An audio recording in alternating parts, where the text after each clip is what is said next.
Assalamualaikum warahmatullahi wabarakatuh. Halo semuanya, apa kabar? Hari ini kita akan belajar IPA.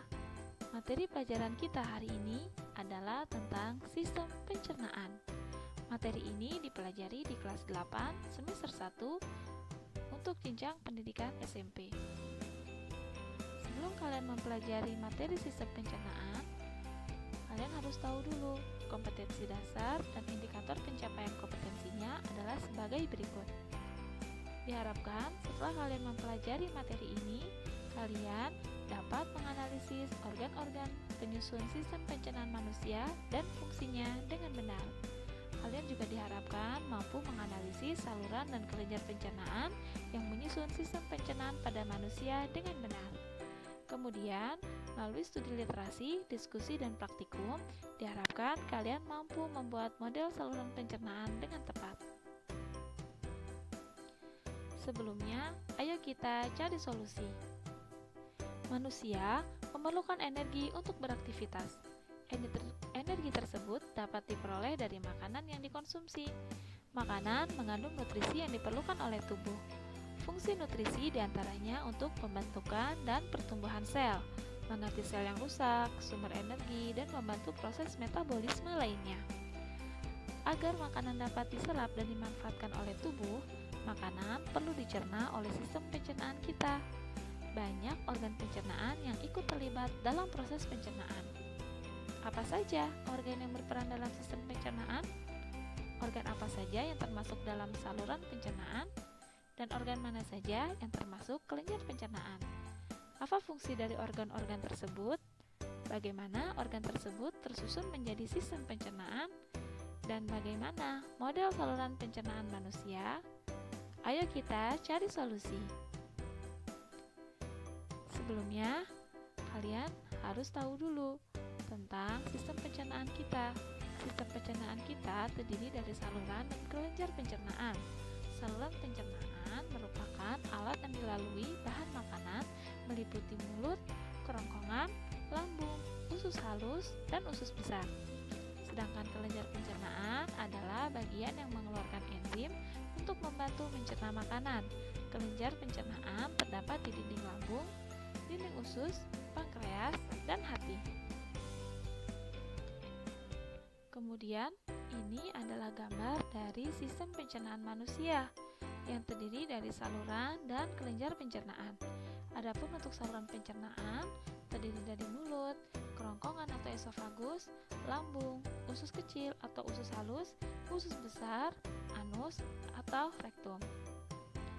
Ini dia gambarnya. Kalian bisa pahami ya. Kalian bisa lihat bagian-bagiannya dan keterangannya. Kita akan bahas satu persatu. Yang pertama, ada mulut. Pada mulut terjadi pencernaan secara mekanik dan kimiawi. Di dalam mulut terdapat lidah, gigi, dan kelenjar ludah. Lidah membantu dalam proses mengunyah, menelan, mengenali rasa, mengenali tekstur makanan, dan di lidah juga terdapat syaraf yang berfungsi untuk mendeteksi rasa panas, dingin, dan tekanan. Kemudian di rongga mulut kita juga terdapat gigi. Gigi tersusun atas mahkota, leher gigi, dan akar gigi.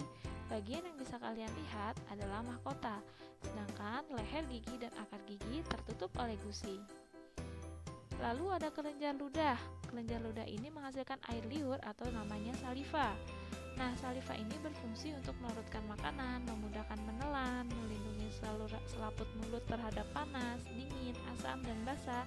Selain itu, di dalam saliva juga terdapat enzim petialin atau amilase yang berfungsi mengubah makanan dalam mulut yang mengandung zat karbohidrat atau amilum menjadi gula sederhana jenis maltosa. Ini adalah gambar dari rongga mulut manusia dan susunan gigi pada manusia. Dan kita bisa lihat, ini adalah gambar untuk kelenjar ludah yang dimiliki oleh manusia. Berikutnya ada kerongkongan atau esofagus.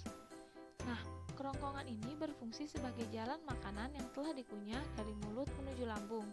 Makanan sebelum masuk ke dalam esofagus akan melalui tekak atau faring. Faring ini merupakan pertemuan antara saluran pencernaan dan saluran pernafasan. Agar makanan tidak masuk ke dalam saluran pernafasan, pada faring terdapat yang namanya epiglotis. Epiglotis inilah yang nanti akan berfungsi sebagai alat yang menutup salah satu saluran yang tidak sedang digunakan. Ketika kalian sedang menelan, maka epiglotis akan menutup saluran pernapasan. Otot pada kerongkongan dapat berkontraksi secara bergelombang sehingga mendorong makanan masuk ke dalam lambung. Gerakan inilah yang disebut dengan gerak peristaltik. Ini adalah gambar dari gerak peristaltik, di mana otot kerongkongan mendorong makanan untuk masuk ke dalam lambung. Berikutnya ada lambung atau ventriculus. Lambung dapat mencerna makanan secara mekanik, karena lambung kita terdiri dari 3 lapisan otot. Ada lapisan luar, lapisan tengah, dan lapisan dalam. Ketiga otot ini akan berkontraksi dalam mencerna makanan dan mencampurkannya dengan enzim yang ada di dalam lambung. Getah lambung adalah campuran zat-zat kimia yang sebagian besar terdiri dari air, asam lambung atau HCl, serta enzim pepsin, renin, dan lipase. Ini adalah gambar dari lambung manusia. Kemudian berikutnya ada usus kecil atau usus halus. Usus halus merupakan saluran yang menyerupai selang yang berdiameter sekitar 2,5 cm. Namun jika dibentangkan pada orang dewasa, usus ini bisa mencapai panjang hingga 6 meter. Dalam usus halus terdapat struktur yang disebut dengan villi. Villi ini adalah tonjolan yang memperluas permukaan usus sehingga meningkatkan penyerapan. Usus halus pada manusia dibagi menjadi 3 bagian, yaitu duodenum atau usus 12 jari, jejunum atau usus kosong, dan ileum atau usus penyerapan. Dalam menjalankan fungsinya, usus halus dibantu oleh hati, pankreas, dan kelenjar pada dinding usus halus. Ini adalah gambar penampakan dari usus halus pada manusia, di mana pada permukaannya terdapat villi yang berfungsi untuk memperluas bidang penyerapan. Setelah kalian mempelajari usus halus, berikutnya kita akan bahas usus besar. Di dalam usus besar, sisa makanan akan diuraikan dengan bantuan bakteri Escherichia coli. Salah satu fungsi dari usus besar adalah menyerap air yang masih tersisa pada makanan. Agar sisa makanan yang masuk ke dalam usus besar tidak kembali ke usus halus, terdapat katup yang membatasi keduanya. Katup ini dinamakan katup iliosekal. Berikutnya adalah rektum atau anus. Di dalam usus besar, feses didorong secara teratur dan lambat oleh gerakan peristaltik menuju rektum atau poros usus yang merupakan bagian akhir dari saluran pencernaan. Nah, jika tadi kita membahas saluran pencernaan, sekarang kita akan membahas tentang kelenjar pencernaan. Yang pertama ada hati. Hati membuat empedu yang terkumpul dalam kantong empedu. Pada waktu ada makanan yang berupa lemak, getah empedu dipompakan ke dalam usus 12 jari melalui pipa empedu. Fungsi hati antara lain untuk memproduksi enzim-enzim, merombak sel darah merah, menampung vitamin A, D, E, dan K yang berlebihan di dalam tubuh, menyimpan cadangan gula dalam bentuk glikogen, dan mengubahnya menjadi glukosa bila diperlukan. Kemudian, hati juga berfungsi mengubah kolesterol dan asam amino menjadi glukosa dalam kondisi tubuh kehabisan glikogen. Serta, hati dapat menetralisir zat-zat kimia berbahaya hasil metabolisme tubuh itu sendiri maupun yang berasal dari luar tubuh. Organ kelenjar pencernaan yang kedua yaitu pankreas. Sebagian jaringan pada pankreas dapat mengeluarkan getahnya berupa insulin yang akan dicurahkan langsung ke dalam darah. Pankreas menghasilkan hormon insulin untuk mengubah kelebihan glukosa dalam darah menjadi glikogen di dalam hati. Bubur makanan yang keluar dari lambung dan masuk ke dalam usus halus bercampur dengan empedu dan getah pankreas, sehingga pencernaan makanan terus berlangsung. Kemudian, ini adalah gambar dari kelenjar pencernaan pada manusia, di mana ada organ hati dan pankreas. Kemudian di sini juga ada saluran empedu. Organ ini memang tidak bersentuhan langsung dengan makanan, tapi organ-organ ini memiliki peranan yang sangat penting dalam proses pencernaan makanan. Setelah tadi kalian mempelajari saluran dan kelenjar pencernaan, berikutnya kita akan membahas proses pencernaan makanan dalam sistem pencernaan manusia. Yang pertama, pencernaan dilakukan di mulut. Di sini dilakukan pencernaan mekanik, yaitu proses mengunyah makanan menggunakan gigi, dan pencernaan kimiawi menggunakan enzim petialin atau amilase. Enzim petialin berfungsi mengubah makanan dalam mulut yang mengandung zat karbohidrat atau amilum menjadi gula sederhana atau maltosa. Maltosa dapat dicerna oleh organ pencernaan selanjutnya. Enzim petialin dapat bekerja dengan baik pada pH 6,8 sampai 7 dan dalam suhu 30 derajat Celcius. Nah, berikutnya makanan akan dibawa ke lambung melewati kerongkongan. Setelah di lambung, makanan akan melalui proses pencernaan kimiawi melalui zat atau enzim berikut. Ada renin yang berfungsi untuk mengendapkan protein pada susu atau kasein dari air susu ibu. Kemudian ada pepsin yang berfungsi untuk memecah protein menjadi pepton.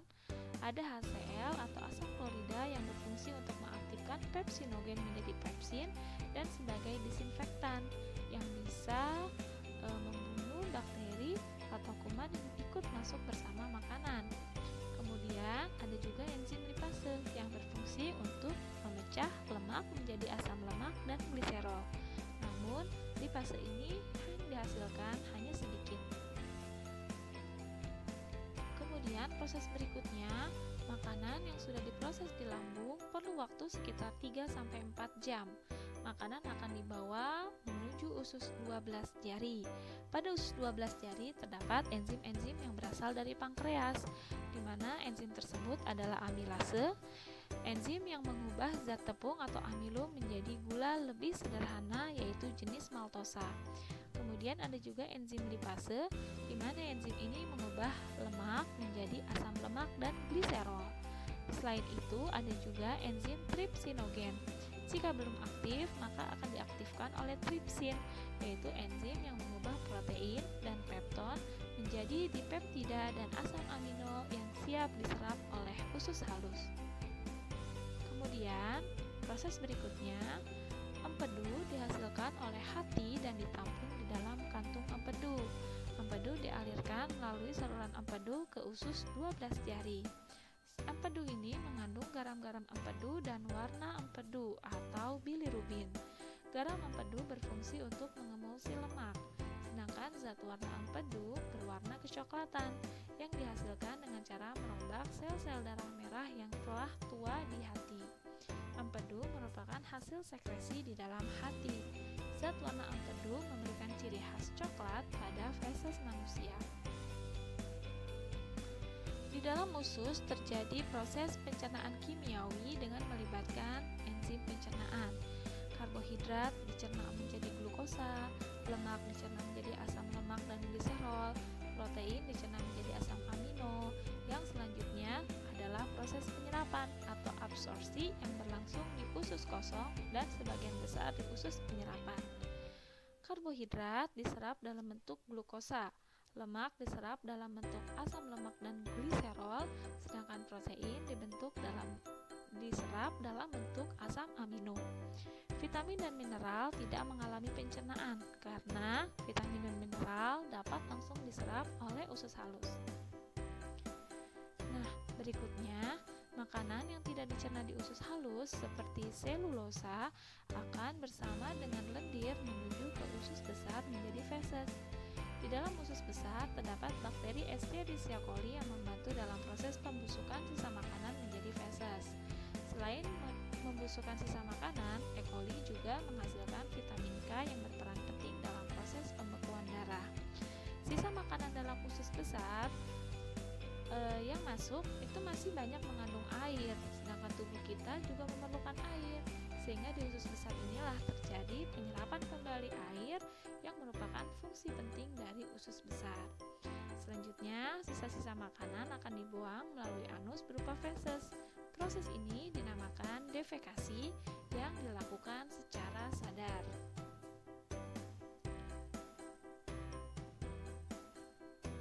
Nah, jika tadi kalian sudah mempelajari organ-organ, saluran, dan kelenjar pencernaan, proses pencernaan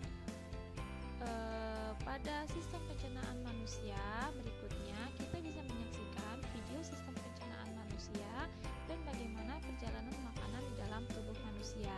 Diharapkan setelah menyaksikan video ini, kamu dapat membuat model saluran pencernaan manusia dengan tepat. Kamu juga bisa menyaksikan video melalui link YouTube ini ya. Nah, ini adalah video tentang perjalanan makanan pada sistem pencernaan makanan manusia.